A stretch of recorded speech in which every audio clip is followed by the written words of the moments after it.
and we thought it's important really just to give the opportunity to people from the media to engage the people that were speaking at the conference about the conference and some of the presentations, particularly the Deputy Minister,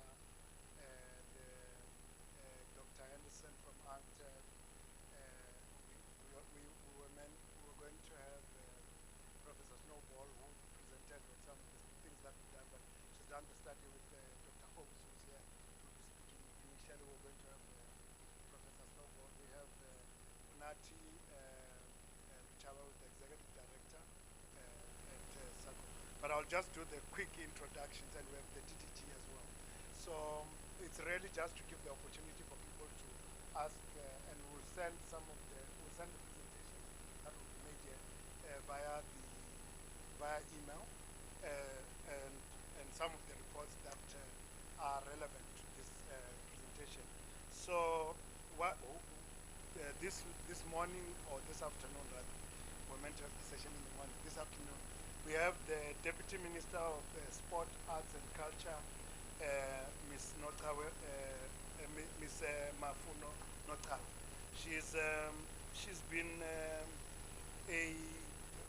originally hailing from the Eastern Cape, and she's been a member of Parliament from about 2014, and she was also a member of the ad hoc committee on funding of political parties from about June 2017 until 2019, and she was candidate of the ANC in Parliament, and then of course she holds the position of the Deputy Minister of Sport, Arts and Culture.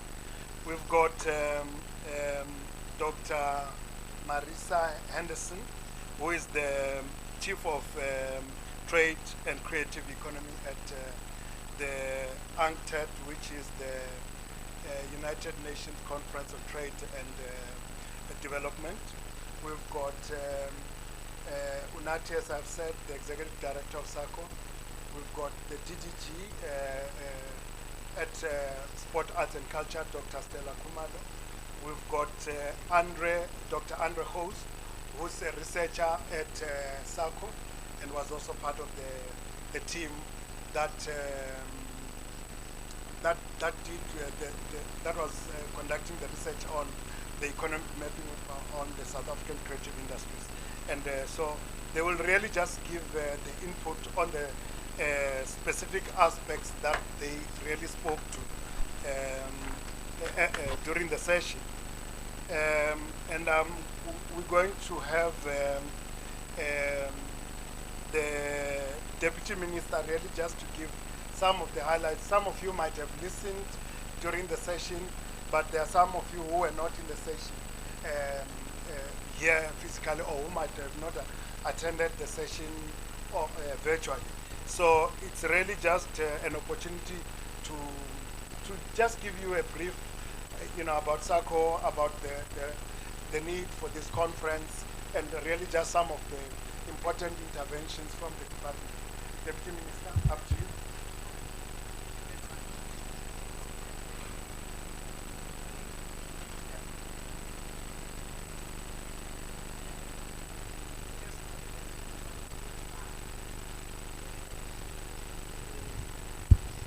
Intellectuals will do the main talking, but it's just to say, as the ministry in particular, we appreciate this conference because many of you understand that when we talk about the cultural creatives industries, many a times there is no scientific work, or there is no research that normally backs what we will talk about in terms of the role that they play in the economy.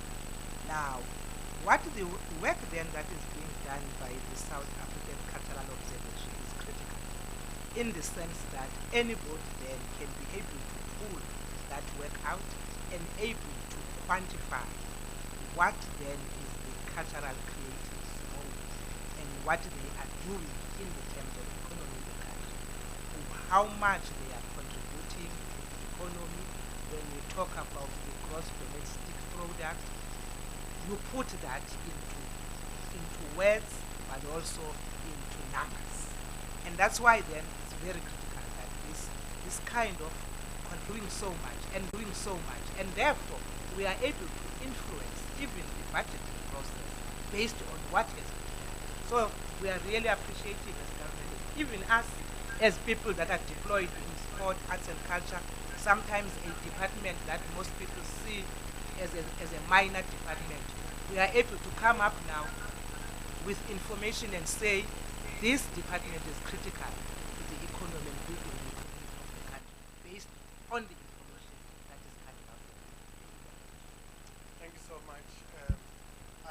I'm not sure whether there might be questions now, or I should perhaps let me take questions for her before I go to the next speakers. It might be easier so that you don't forget the questions.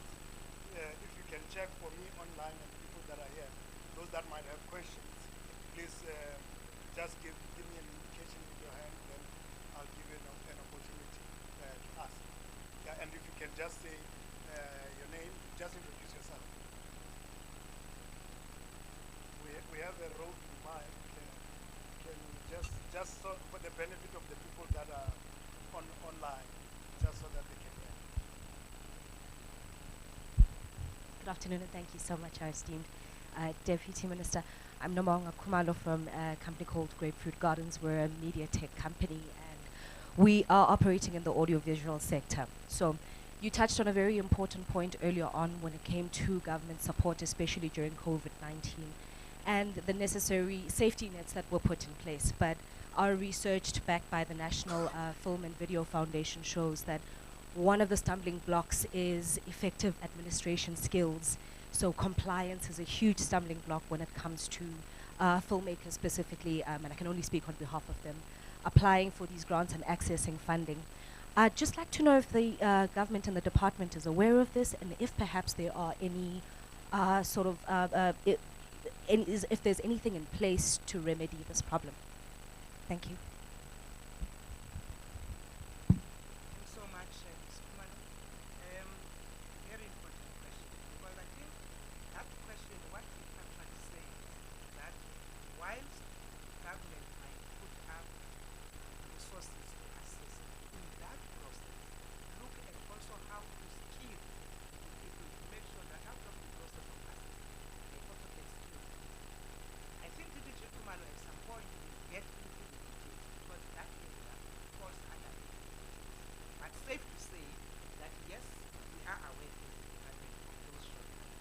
That's why at some point, when we were even looking at the application form, we had to simplify it, because most of the articles were even struggling to fill that, because it was at some point 5 pages.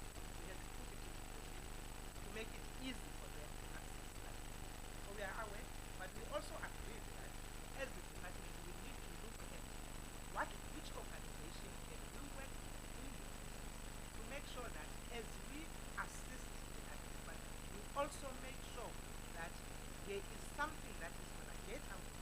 For instance, we asked to fill in NFDF, and we also asked NAC to put together programs that will skill artists, that out of this we should be able, whilst we have assisted, but we have also taught them on digitization, we have also taught them on basic administration process, so that at the end, whilst we had given something that they did, but at the end we were able to.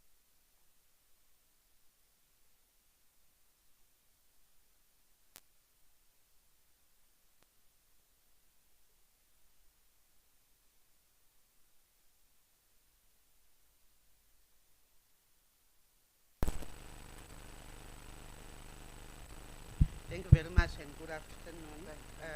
The Deputy Minister, Kuman, I think has addressed the question that you were asking. For me, I'm just going to be adding.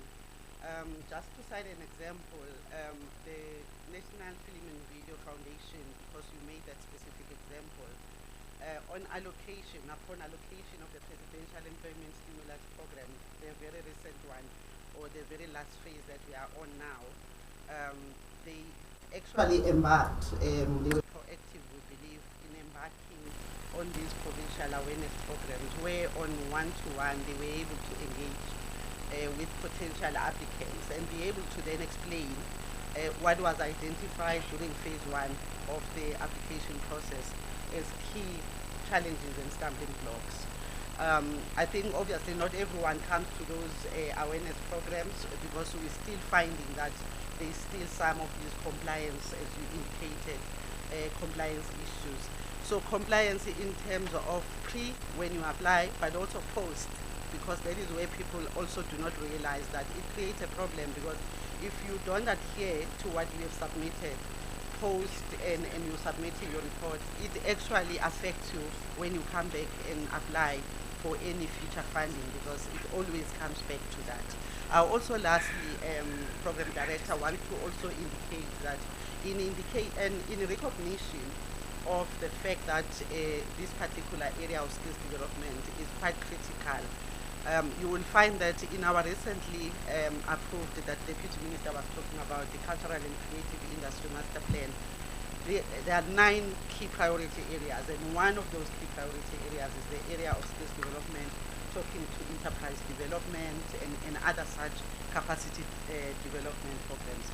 We are going the length and breadth of the country right now to make the industry and the creatives aware of the content of the CCI master plan, which we hope would assist in rolling out the plan. Thank you very much. Thank you very much, Dr. Kumar. Just before you ask any other question, I just wanted, so that Kumalo knows.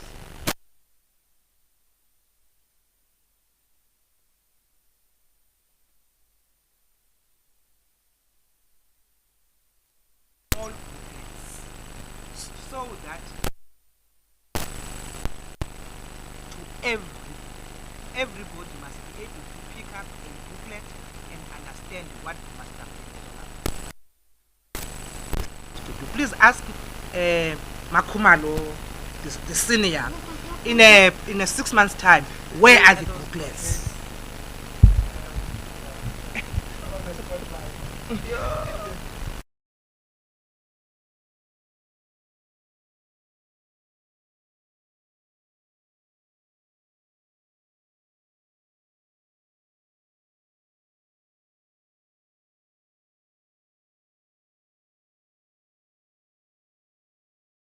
COVID. So SACO has done 4 research pieces on COVID, 2 for sport and 2 for the creative and cultural and creative industries. The first 2 were right after COVID hit, and then the other 2 a little bit later. So we know what the impact is. What we also did is we developed a vulnerability index. So that kind of measures which sectors are more precarious than the others. So from that research, we're busy right now looking at the precarity of the sector. Where is it most vulnerable? What are the issues that are adapting it? So at the end of this year and early next year, that report will be ready, and then hopefully we'll be able to share our research findings on that. But just from our other research, which is very important, is creatives are involved in the gig economy generally. Now the gig economy is not only for creatives, with technology it's splitting out, becoming more and more evident. And the gig economy has not been designed, the systems in place, the safety net, has not been designed for this gig economy. So we need to look at how things should change. So if you take, for example, a contract, so a person, an artist working in the gig economy will get an email or WhatsApp, and that's a contract. Whereas in the normal economy, it has to be signed by 36 people and read by dozens of lawyers. So we do look at that. And things like UIF, it's not always applicable. Skills levies are not always applicable. So hopefully, I don't think we're going to do it in this piece of research. Maybe we'll come out with some good findings, but we will point to the areas where there should be further research and further investigations done. So it's not as though it hasn't stopped. The research is carrying on. I don't think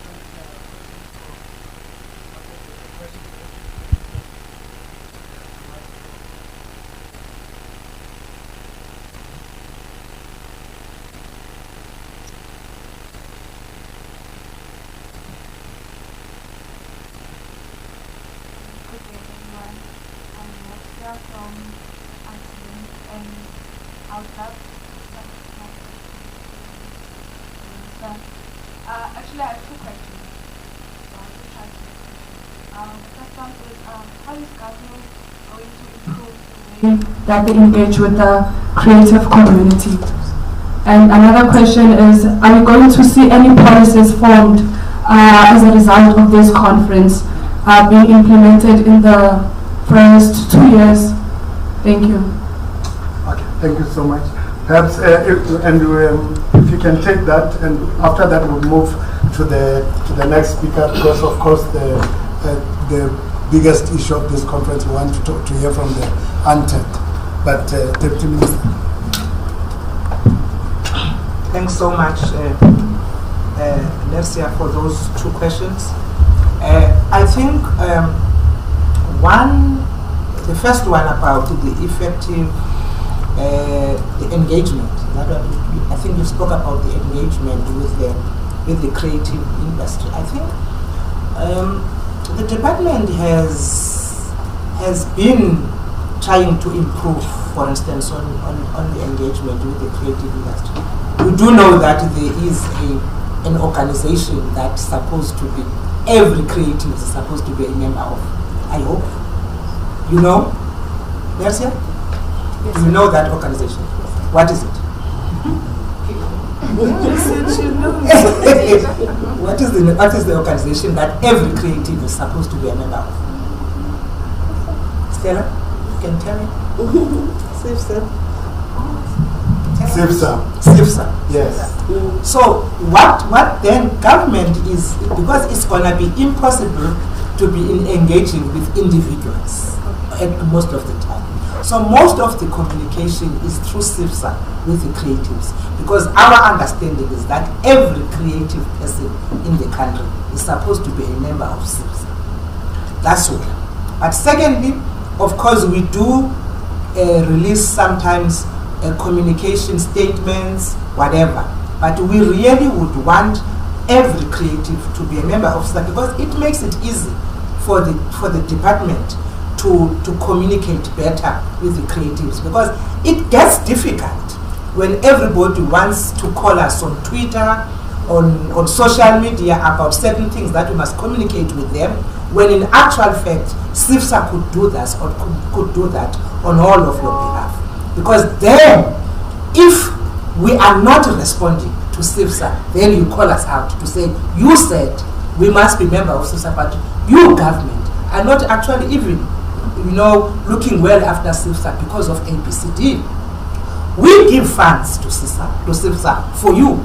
You guys are not accessing them because you're not members of SIFSA. Tomorrow, then you complain that we are not looking well after you, because we can't sometimes give funds individually to all of you. So that's why we had tried to say, organize yourselves into an organization which is going to be easy for government to communicate with. Same as sport. Athletes have got federations, and those federations, they belong to SASCOC. Government interacts with SASCOC on all the issue of athletes, and SASCOC interacts with federations on if it's soccer, it's SAFA, if it's netball, it's Netball South Africa. It's not individual athletes, because it becomes impossible to do that. Your second question, which is about the policy that must come out of this, of course, there's already a policy, which is the Creative Master Plan. We need now to look at how we make sure that that policy becomes practical and implementable. That's what we need to do. That's why one of the big things is to make sure that every creative person has got access to that master plan, because that master plan is going to be able to help you to say, but government, here is the policy that you said you're going to do A, B, C, D, and you are not doing it. That's why I was calling DDG out to say those booklets must be ready in 6 months' time, so that every creative has got access to that policy. Thank you very much. Thank you so much, Dr. Kumalo. Thank you, Lonini. Just to add to what Deputy Minister is saying, there are 2 policies right now, national policies, that are under the process of development over the master plan and the revised white paper process. Those are the theatre and dance policy, together with the books policy. So I'm talking here about those where the process has started, and we actually follow a consultative process in terms of development of these policies, where it's the sector itself that is part and parcel of the development of the policy. My example that I'm making of the theatre and dance policy involves provincial task teams nominated from the sector, who sit with the department in the process of that one is quite far in advance, and it's actually gone through a public hearing process as well, together with the book policy, where again we've got the sector that is sitting with us in the process of development of the policy. I do want to also indicate and emphasize the fact that we were not waiting for this conference so that we can start developing policies, but we are informed by the reports that came out of the mapping studies that were done by SACO. I just want to, with this audience, also mention that the department is just starting with the music policy, together with the design policy and the visual art strategy. Those are defined are identified maybe in the revised white paper as critical or priority policies that needed to be put in place. Hence, the department has commenced with the processes, albeit at different stages of development. I think we move to the next aspect. We will still allow questions towards the end. But Unati, if you could, just before we go to UNCTAD, if you can just give just a few comments about the conference and the expected outcomes. Thank you, Molini. Good afternoon, members of the media, Deputy Minister, DDG, Marisa, my colleagues in the creative economy. For the South African Cultural Observatory, it was important that we have this conference, especially after the recent COVID-19 pandemic, which has forced all of us to relook and rethink how we do business and how we carry on with our work going forward. Part of what COVID-19 has done, the pandemic itself, as I mentioned earlier on, also in my opening remarks in the morning, that it has exposed some of the catastrophes within the creative economy, and as a result is influencing decision making, that it cannot take place the same way or in the same manner it used to before we were hit by the pandemic. So we wanted to have this conference so that we can draw from the sector, from business, from government, a deeper understanding of how the sector has been affected by the pandemic, and also to draw knowledge, from the experts within the creative economy, the practitioners, the business and government and leaders, business leaders as well, on how we can actually reset and rebuild a sustainable creative economy. And for us, as the South African Cultural Observatory, together with the National Department of Sports, Arts and Culture, I think one of our greatest outcomes of this conference, it would be, our greatest win rather would be for us to be able to forge or and rebuild a creative economy that is transformed and that is going to prosper in the future, and a creative economy that will be able to be well prepared for another pandemic. Because when we went into the pandemic in 2020, by the way, I think I need to actually say this, that the creative economy was in its own pandemic already. You know, it's still in a perpetual state of a pandemic. So for us, it's important that we have these debates here to draw knowledge and understanding and to share insight and debate and engage and consult on how we can actually rebuild it and reset it before the sector ceases to exist. Thank you, Munin. Thank you, Nati. If we can reserve the questions, perhaps we'll ask the questions after Dr. Henderson gives the input, because she's supposed to talk to us about the Creative Economy Outlook report, which they've done not just for touching on South Africa, but on a number of countries. Oh, Nat, so you want to add before we move there? Yes, I'm sorry, Bonini. Yeah. Thank you. And this is very important, I think. The work that I've actually outlined that needs to happen in the sector, the outcomes that we're all hoping for, which is part of the reason why we have UNCTAD in the room here today, is we need partnerships. We cannot be doing this work alone.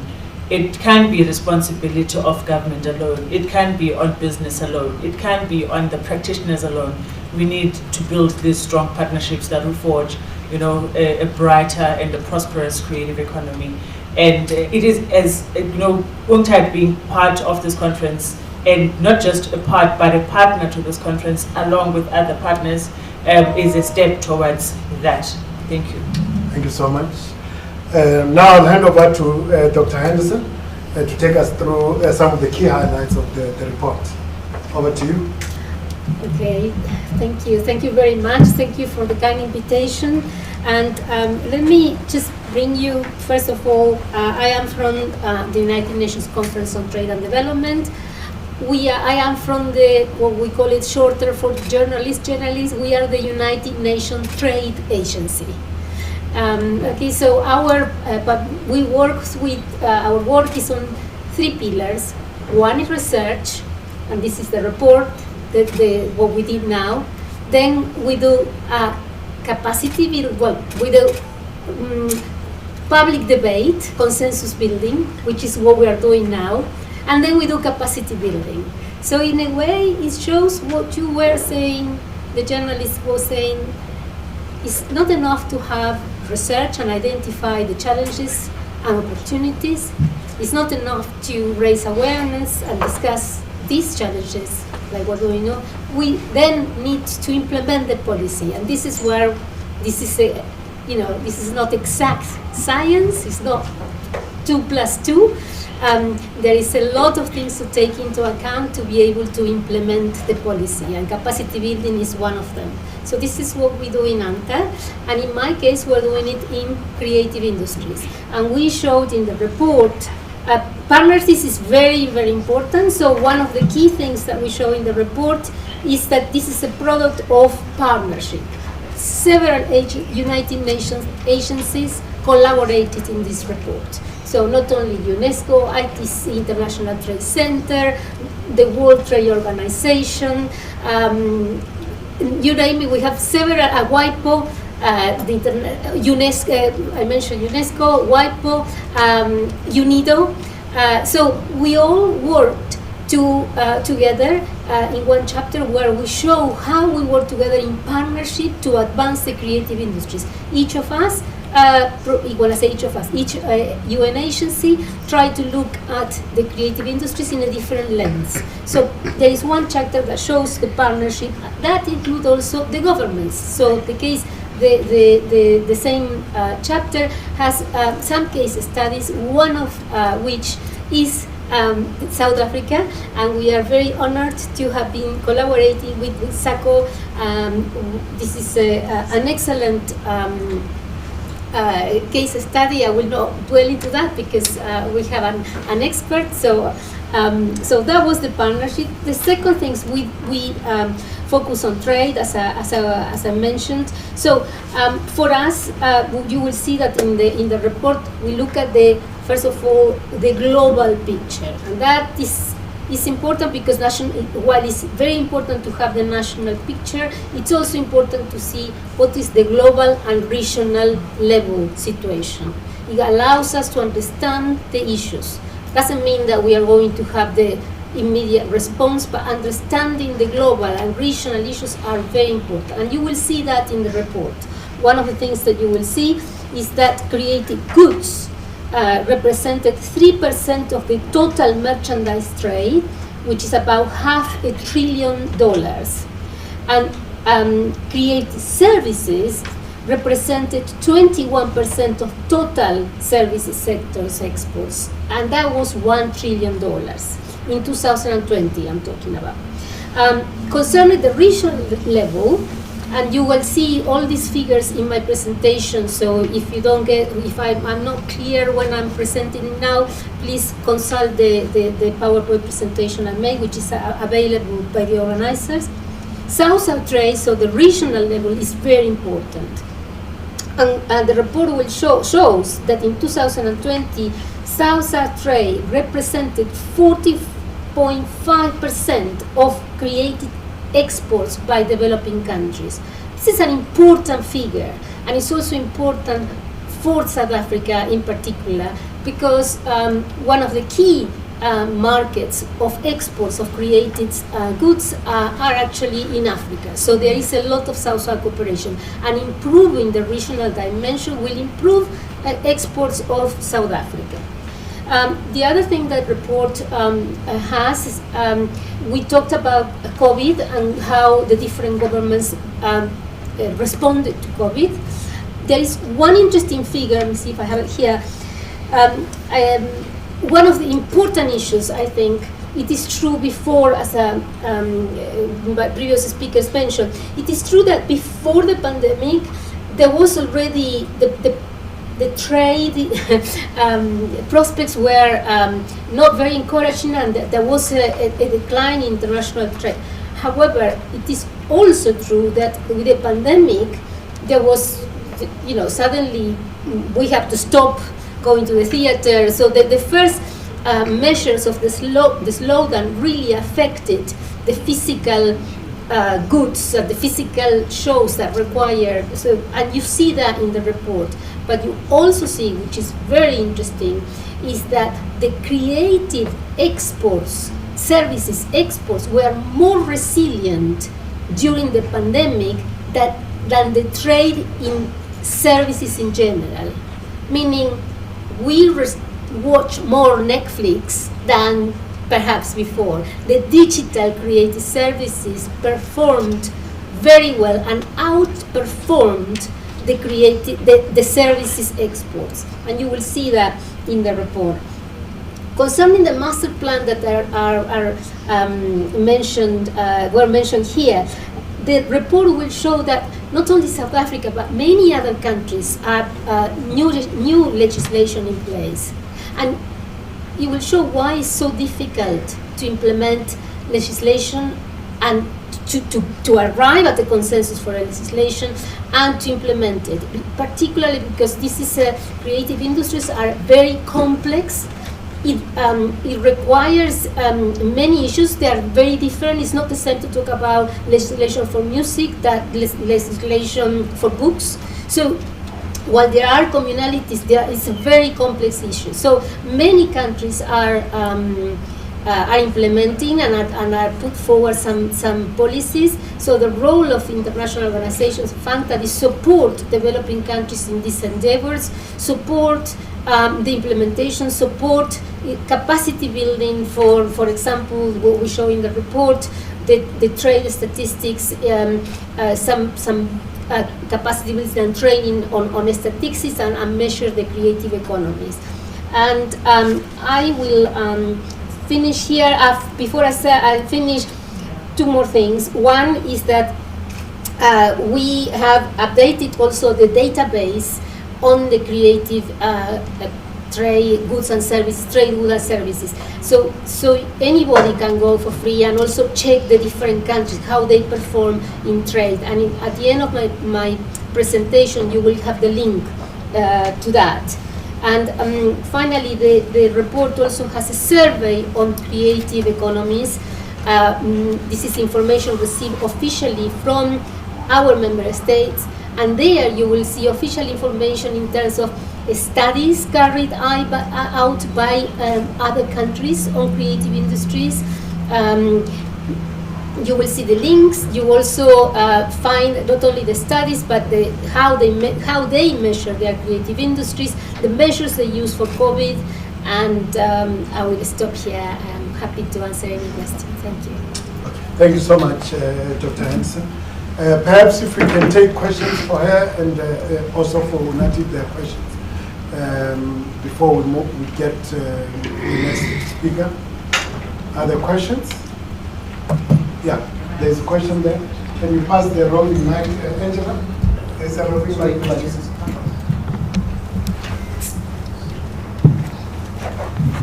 Thank you so much, Dr. Henderson, for that. I think my question... Do you want to just tell us who you are? Oh, the name. Oh, sorry, apologies. My name is Zama Mkosi, and I just wanted to get a view whether, I'm not sure if this is covered in the report, but if you were able to measure or get a sense of policy development, creative and cultural policy development within, at a regional level amongst developing countries, but obviously of particular interest within the African continent. Is there a sense? Is that something that you measure? Is it something that you look at?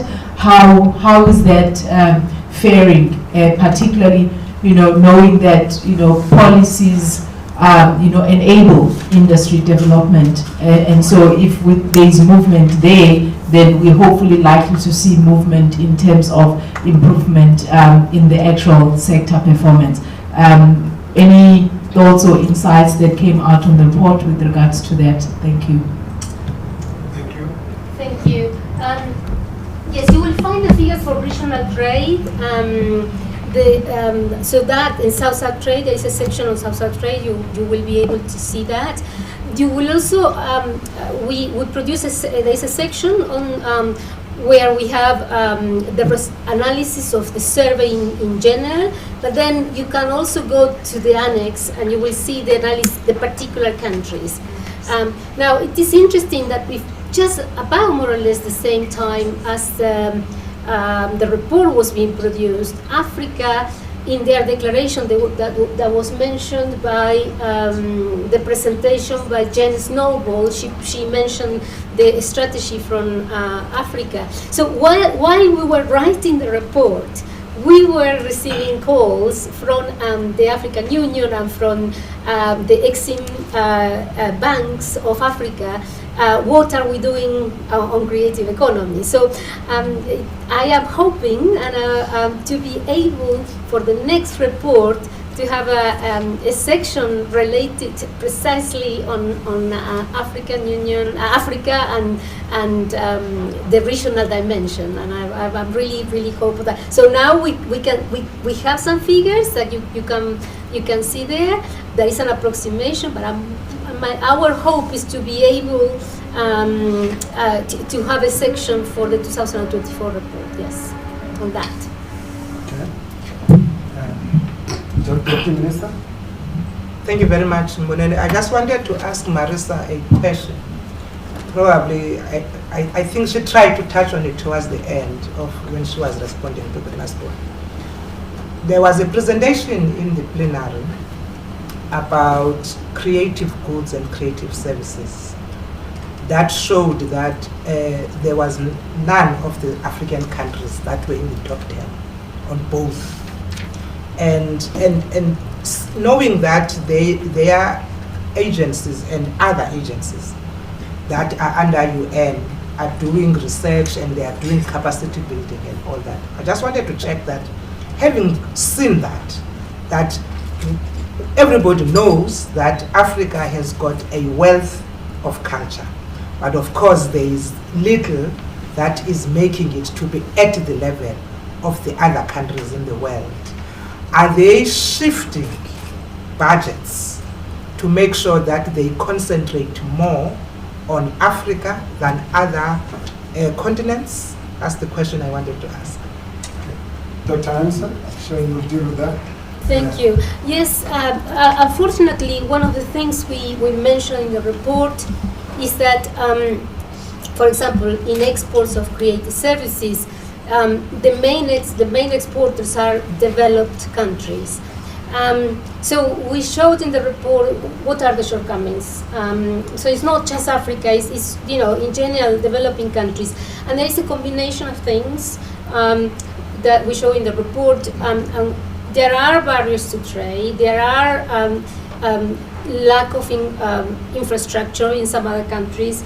There is maybe lack of training on IT issues, and digital is becoming very, very important. So we need to be able to help and train more people. Education on this will be very important as a recommendation. So all these shortcomings, I think, made it, even though we have incredible potential here, this is not translated into figures.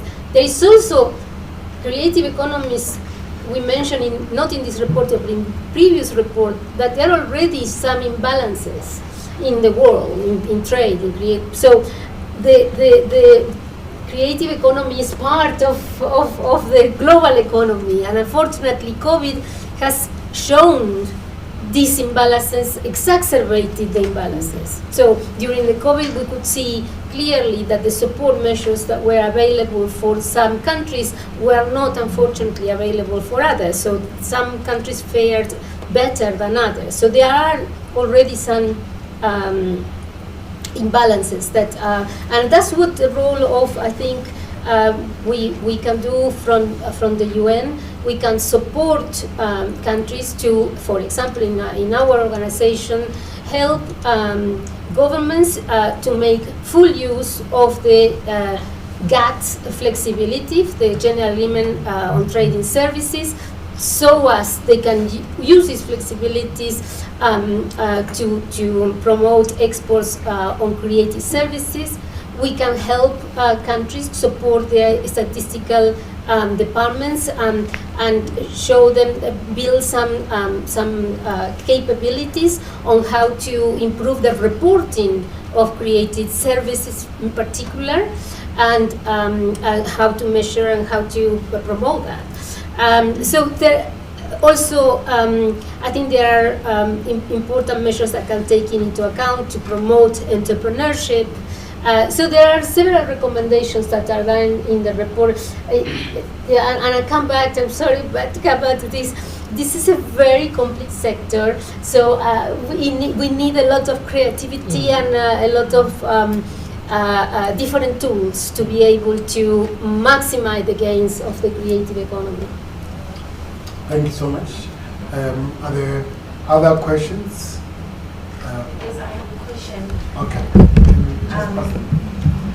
Greetings everyone, my name is Kinilo Topela from Archives. I have a question regarding to the digital space. So as the digital space is actually taking over, how does this conference aim to empower creators to protect their IP? Thank you. I think any one of you can deal with that question. I'm not going to answer the question. All I'm going to say is that there is a panel after lunch, Zama, am I correct? Yes. That is dealing exactly with that, because we wanted to dedicate time to the issue of the digital space and the creatives. So there's a panel that is dealing with that, and I know that I'll be part of that panel. So I won't answer now, because what I would answer is what I'm going to say in it. So it's an encouragement to go to the panel. But for those journalists, I noticed somebody here was asking about the panel. So can you can participate virtually as well in the panel. Dr. Kumalo? Okay, I also wanted to say, in addition to the panel discussion this afternoon, I think it's also important that, Deputy Minister, we emphasize the fact that, remember, there are two bills that are in Parliament that are speaking specifically to the issues of protection of intellectual property. Those two bills have already gone through the two houses of parliament. They were sent back by the president.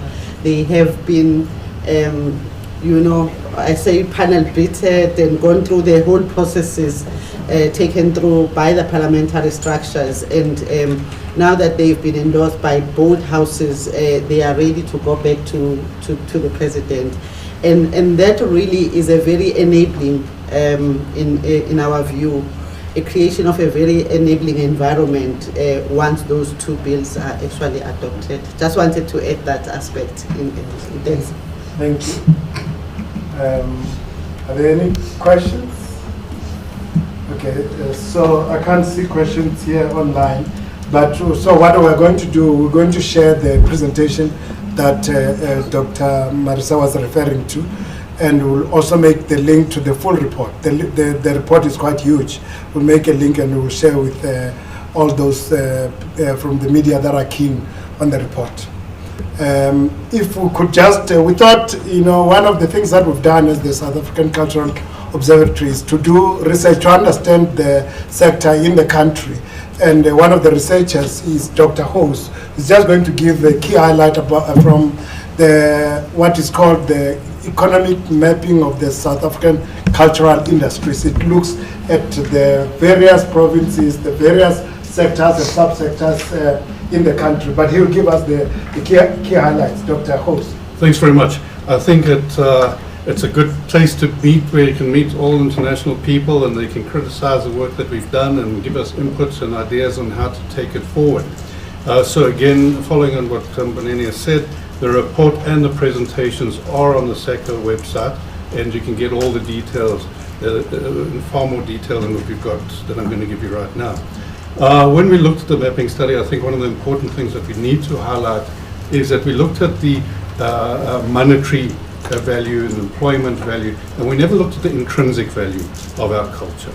So we must never ignore the intrinsic value that we have, that makes us happy, that makes us excited about things. So we didn't measure that, but we did measure what it is in the normal terms. So we used the national accounts as a basis. So all the data that we have maps to the national accounts and is consistent. We did 5 reports, one overall capstone report, and then we looked at the provinces. But the 3 economic dimensions we looked at were the GDP, employment, and trade. So these studies are important because they do benchmark. So it tells us how we've progressed as a country. Are our sectors growing or shrinking? And then we also look at in future what's causing those shrinkages. Does tax play a role, for example, and factors like that. For this report, we've used the UNESCO classification. So they've got 6 domains: culture and heritage, performance and celebration, visual arts and crafts, books and press, audiovisual and interactive media, and design and creative services. So those first 4 are the perhaps the more traditional cultural and creative sectors, but the last 2, audiovisual and interactive media and design and creative services, are certainly important because they draw so much from the traditional creative services. So what our findings were, and I'm sure that's what you're more interested in, is we found that the contribution of those 6 domains to the GDP of South Africa is just under 3%, 2.97%. So let's call it 3%. And when you start looking at that and looking at agriculture, there's not too much difference. And I think that's important. So the cultural and creative sector need to enjoy a higher profile. So as much that we need agriculture for food security, we need the cultural and creative industries for our well-being. So it's important. So 3%, it is important. Where are these? And this was quite interesting as well. A lot of the creative sectors cluster around the metropolitan areas. So we find that almost 47% of the contribution to GDP of the creative, cultural and creative industries is in Gauteng province.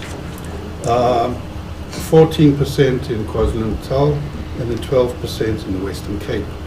So it's interesting, but a lot of the museums, a lot of the heritage is in other provinces, and I think that needs to be developed. We did also look at a lot of other economic factors that you can find in the report. We calculated the multipliers for each of those sectors. In other words, what are the backward and forward linkages?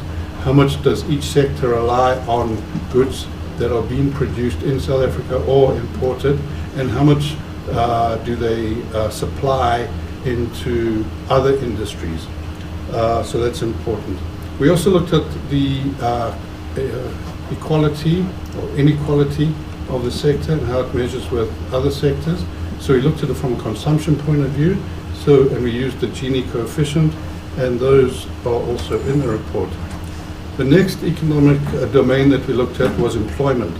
So when we looked at employment, we used what's used in the international literature, the creative trident, because it's a little bit more difficult. So you have creative occupations and you have creative sectors. So in the creative, if somebody worked in the creative occupation, in the creative sector, there's about 65,000 workers in that sector. When you look at people that are in creative occupations, but in non-creative sectors, in other words, a designer that's working in an automotive plant, that's that type of person. There's about 320,000, or almost 2% of our labor force. And then you've got a lot of support occupations in the creative industries. And there's 615,000, or 3.7% of our labor force. So this gives you 6% of all jobs in South Africa, just under 1 million, or just around about 1 million jobs. The domain that has got the most is the visual arts and crafts, and they've got 44% of employment. And that kind of makes sense. So even though they're not a big domain when it comes to contribution to GDP, they certainly are creating jobs. Where we look where these jobs are, again, Gauteng features prominently, but with less. So 32% of the jobs are in Gauteng, and remember 46% of the GDP came from Gauteng. KwaZulu-Natal has got 18%, and the Western Cape 14%. Then we also looked at trade. Trade is kind of difficult because we've got trade in goods, which is fine, that's nice and easy. Those are well documented, and customs excise collect good statistics, and you can see what's happening there. When it comes to trade in services, that becomes a bit more tricky because a lot of these dematerialized goods are going across the border through the internet, and this presentation as it is right now could be going somewhere overseas that we wouldn't even know where it's going. So that's a little bit more difficult. So we have tracked it. It does seem like we're in a trade surplus for the first time in many years. And then what is, trade in goods, only 0.4% of our exports comprise of cultural creative goods. So when you compare it to that almost 4%, almost 3% of the GDP that's contributed and 6% of employment, it seems like trade is lagging behind. So I think following on the UNCTAD presentation and the work that they've done, I think there's a lot of work that should be done. Interestingly, when we looked at the provinces, here we found that the Western Cape contributed 53% of South Africa's exports. So it doesn't mean to say that 53% are manufactured or produced in the Western Cape. So an art gallery, for example, in the Western Cape might be responsible for that export, but the artist will be sitting in Polokwane or somewhere else. And Gauteng doesn't have that same propensity to export, so only 32% come from Gauteng and only 11% from KwaZulu-Natal. So I think when you look at the master plan, you'll see there's a big emphasis on export development and export promotion, and that is kind of important. So I've covered the three factors that we looked at from the economic point of view. I think if you can get the report, there's a lot more information, and I'm sure that we'd be happy to take any questions. Thank you, Dr. Host. Can I check if there are questions? Are there any questions online or questions from the floor? Okay, there's a question. Thank you so much. Zamam Khosi again, Dr. Host.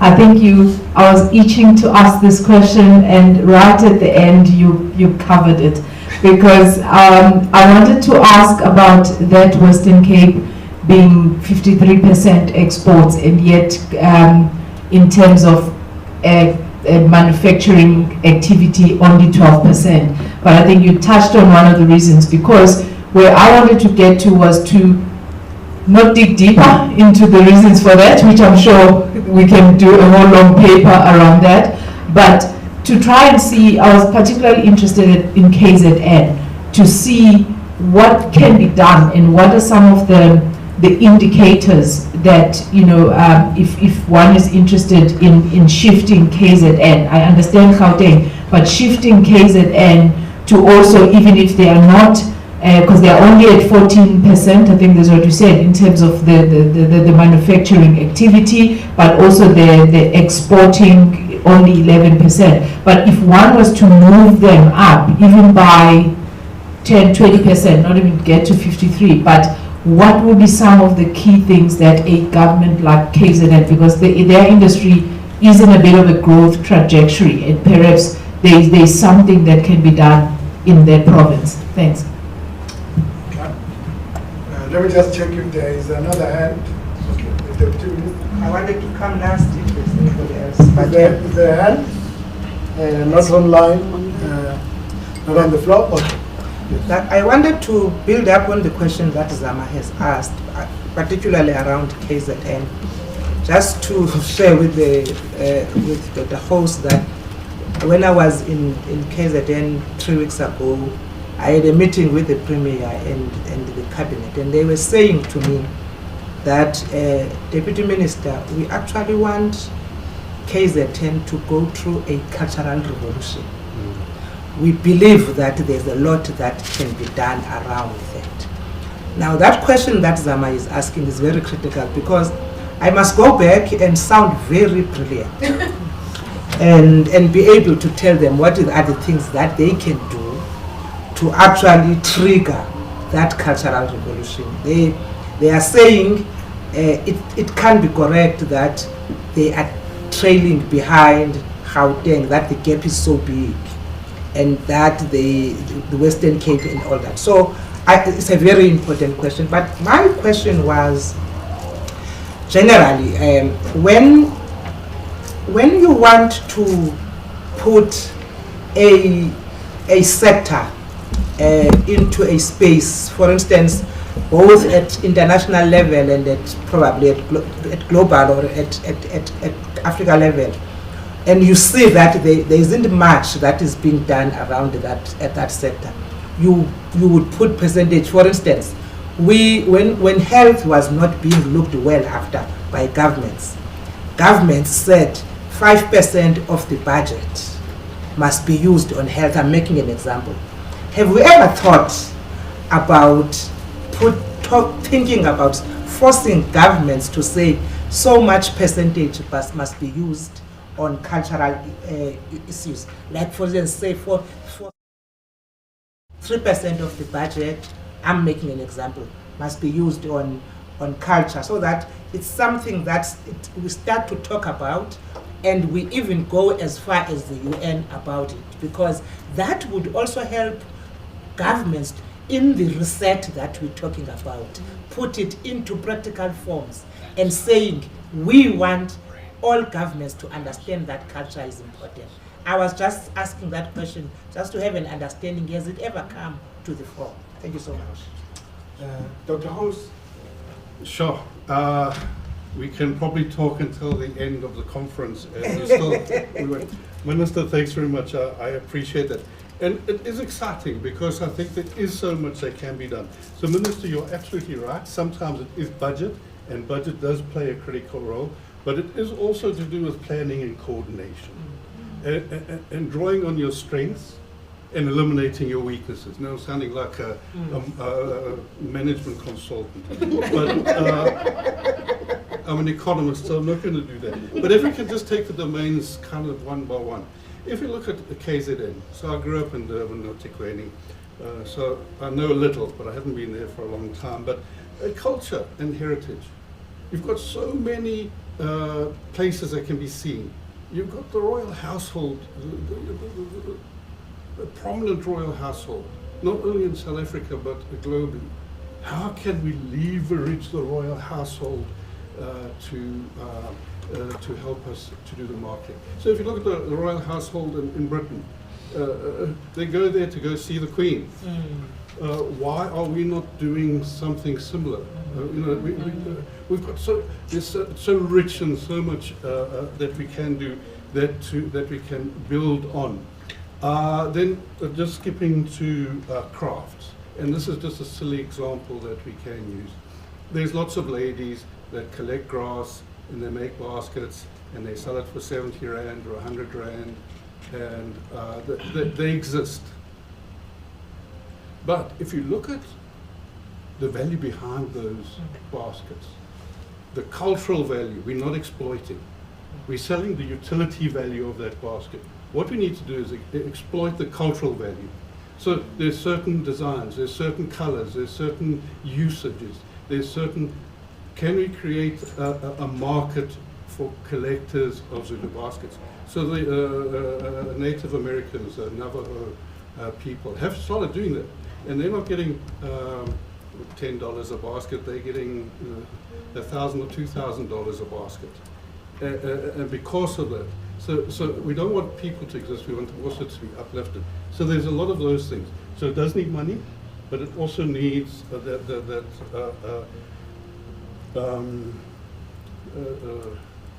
planning and coordination. When it comes to performance and celebration, and I spoke about the long tail. So we have successful performers that come from the province, and they're making a good living. But so there's a lot of poor people that are existing, doing playing music or writing plays and that. But there's a lot of rich people. How can we use those people that have won the Grammys, those people that are already on the international stage, to help lift not the rubbish talent, because there's always going to be plotters that do it. But among those in the long tail, the poor ones, there is some incredible talent. How can we identify those and exploit them? When it comes to books and press, again, KZN has got a literary heritage that it's great. How can we, see Lisa Combrink here, so maybe we can speak afterwards and take it offline, because there's international exhibitions, book fairs that we should be going to, that we are going to, I shouldn't say that we should be going to. How can we use those to exploit, to show the existing old talent, but also introducing the new talent? Audio-visual, we, Tikweni, and I forget it's the film. Yeah, what can we do? It's there. It's an asset you've got. Why? What can we do to use that asset more? And then the design and creative services, I think they're doing a lot already, and I think the same kind of thing applies there. So I think a lot of these are in the master plan. I think maybe what needs to happen is KZN needs to take that master plan and own it, and then to take the elements of the master plan that are applicable and work together with the Department of Sports, Arts and Culture and other players, and then to start exploiting and getting the opportunities. Yeah, Dr. Kumar. Sorry. I wanted just to add, Zama, perhaps not really speaking specifically to each of the domains, but just saying what we had requested SACO to also do, which they did last year, was to extrapolate the information per province. I remember Andre went and made a presentation to eThekwini municipality, I think. But within KZN, who had requested. But we've also extended this opportunity to provinces. You know, obviously without overwhelming our counterparts. I remember they were talking about who pays for what, etc. I'm sure we'll discuss that, UNCTAD. But I know one province has already approached us to actually get SACCO into their strategic planning processes, so that as they plan, what the output of the planning is informed by it's evidence-based and informed by research. So that information is available, and I'm volunteering, Andre. Okay. Through UNCTAD. To assist you, Deputy Minister, in sounding wise and intelligent in that. Thank you so much. If I can just add something that I really forgot, and I shouldn't have forgotten because we have UNCTAD sitting right here, and we discussed it earlier. So if you can take that example of the baskets, where we're going to use the royal household and get some branding of our baskets and making them added value. If we start working with other African countries, and start promoting their baskets, which are not the same as the Zulu baskets. You can create a much bigger pool of collectors.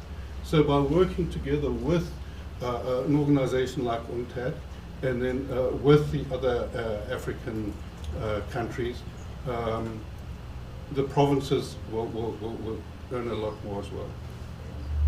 Thank you so much. I think what Dr. Kumalo was referring to, we go around the various provinces to talk about some of the results of this study, but in that particular study, it gives profile by profile for each province, and we're able to say, here in KZN, this is what seems to be what you sell the most, this is what seems to be coming out. How do you exploit it further? So the study goes into all of those things so that provinces can exploit what is probably their competitive or comparative advantages in order to benefit for the cultural sector. So those are some of the things that we look at, and as we do dissemination workshops, they want to zoom in into their specific provinces. I don't know if there are any, I haven't got any question here online. I don't know if there are any other questions, but if not, I don't know if any of the panelists here would like to just say the last word before we close, just for the benefit of people who are here and those that are online. If there's anything that you want to say just in closing. Nati? Thank you, Manini. I just want to encourage the members of the media that are here today to please participate in the conference for the duration of today and tomorrow, because there's quite insightful, quite exciting presentations that are going to be shared by presenters both from local and our international presenters, both virtually and physically.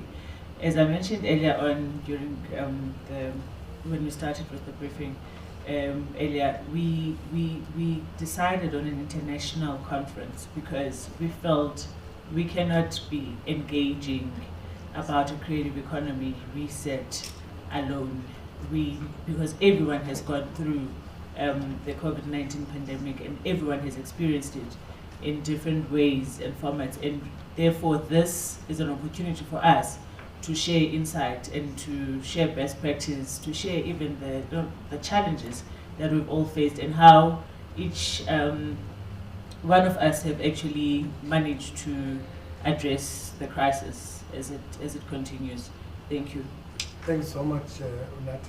And if I may just thank everybody that has participated. So can I just simply thank you. So I would really thank for bottom of my heart to the South African Observatory, the government of South Africa, the vision and the leadership of South African creative industries is really empowering. And I just want to thank you for this and count on UNCTAD to support you in any way we can. Thank you so much. And maybe just to say, Boneni, as the department, we really appreciate this conference because it actually assists us as the department and the ministry, not just to do the work just for the sake of doing it, but to actually have scientific evidence that we can, use as a base and be able to say, this is where we are because of what this conference has actually amplified in terms of doing our work better. So it's a very important conference for us. Thank you so much. Thank you very much. Anybody? Okay. Perhaps, as I was saying, just to thank the members of the media that came here today and those that are participating online, and just to say, as Unati said, please participate both here in person for those that are here, but also those that may not be here. You can choose the sessions that you would like to participate in and you think you have a lot to gain from, or you can even give input. And I think on that note, we will adjourn the session and you can send any other questions you may have, or if you are interested in interviews, please talk to us. We have Tumi there from Bright Spark and Angela, and anybody that from our SACCO team, get in touch with us, ask questions that you feel you may not have asked now, and you may want to ask them later, and we can direct them to any of the speakers here, and we'll try and get those answered. And on that note, I think we'll close the session. Thank you once more to all the speakers that came through. And I think we'll end on that note. Thank you.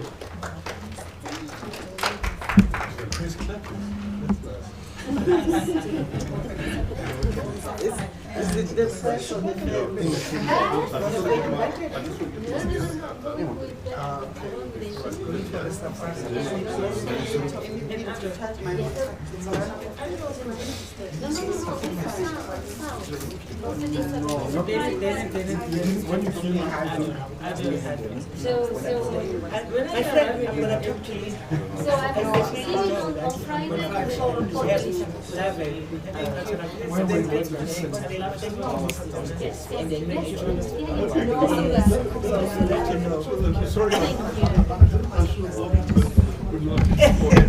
No, that's fine. No, that's